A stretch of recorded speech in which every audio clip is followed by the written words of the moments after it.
सभागार में उपस्थित देश के विभिन्न राज्यों से आए पत्रकार साथियों,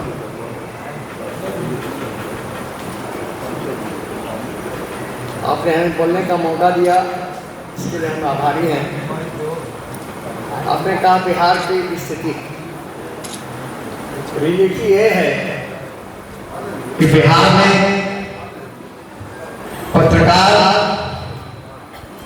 पत्रकारिता बहुत ही संक्रमण काल के दौर से गुजर गई। आप इसे अन्यथा न लेंगे, सदन भी इसे अन्यथा न लेगा, लेकिन मैं सच्चाई से रूबरू कराना अपना दायित्व समझता हूँ इस नस्तर कमेटी को कि नीतीश कुमार के शासनकाल में बिहार में अब तक 16 पत्रकारों की हत्या हो चुकी है। 16 पत्रकार मारे गए और किसी पत्रकार के मामले में त्वरित कार्रवाई हुई, क्षणिक कार्रवाई हुई, लेकिन फिर उसके मामले का क्या हुआ इसकी जानकारी देने वाला न कोई है, देने वाला कोई। मैं खुद 8 मामले प्रेस कॉन्फ्रेंस में आज मैं कर रहा हूं। हमारे नरेश भाई ने कहा कि हमने डीजी को भी खंडित कराया है। तो प्रेस कॉन्फ्रेंस बिहार के पटना में आई थी और उस प्रेस कॉन्फ्रेंस में बिहार के आईजी को जो संबंधित आईजी थे उनको बड़ी डांट पड़ी थी, जिस वजह से प्रशासन हमारे पीछे पड़ गया, लेकिन किसी तरह मैं अपने आप को बचा पाया। स्थिति बहुत ही खराब था। संगठनात्मक बात जहां तक है तो मैं आपको बताऊं कि बिहार में भी अलग अलग संगठन बन गए और आजकल तो पत्रकार 2000 रुपया खर्च करता है, एक लोगो ले लिया, एक पार्टी ले लिया, पत्रकार बन गया, यूट्यूबर बन गया।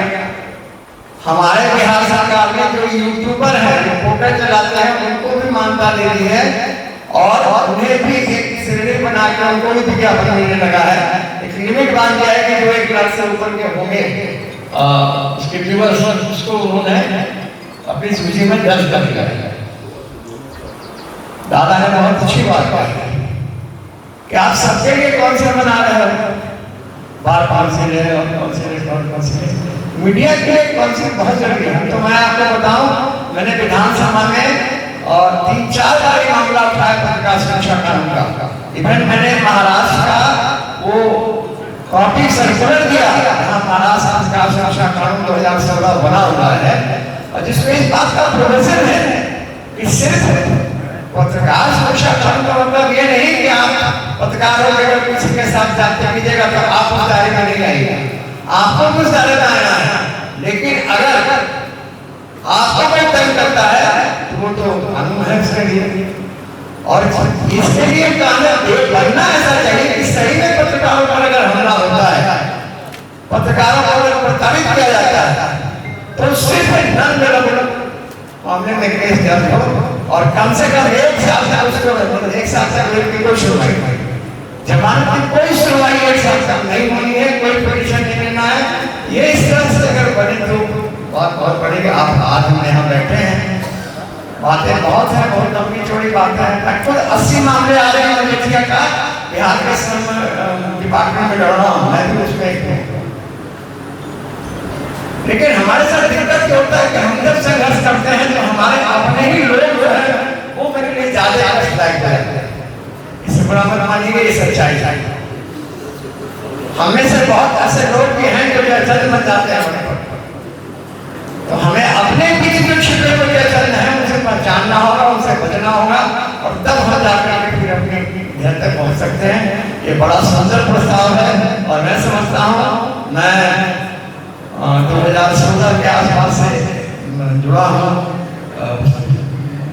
और समिति के सदस्य ही मैं इस संगठन से जुड़ा हूँ।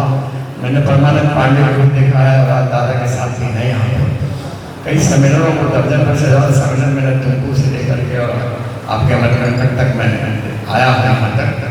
तो मेरा अपना मानना है कि आज अगर देश के पैमाने पर कोई आदमी पत्रकार की बात करता है, पत्रकारों के लड़ रहा है, इस मुद्दे भी ये विश्व कामन जो हमारा बैठा हुआ है, ये विश्व कामन के नाम पर हम छवि बरताई बजाय इसकी वजह से ही आज कुछ खौफ है सरकार के मन में, सिर्फ की वजह से। और आज हम आपको जुड़े हैं व्यक्ति की ईमानदारी, की मेहनत, विकास, इनकी सच्चाई की वजह से हमारी हमारे साथ हैं। हम आपसे आग्रह करेंगे कि आप तमाम लोग जो प्रस्ताव पारित किए हैं, दादा से मेरा आग्रह है कि आप प्रस्ताव की कॉपी हमको भेजिए। मेरे यहाँ जो भी MP हैं मैं सबको दूंगा और इसको कोशिश करूंगा कि मैं बिहार विधानसभा में इस मामले को उठा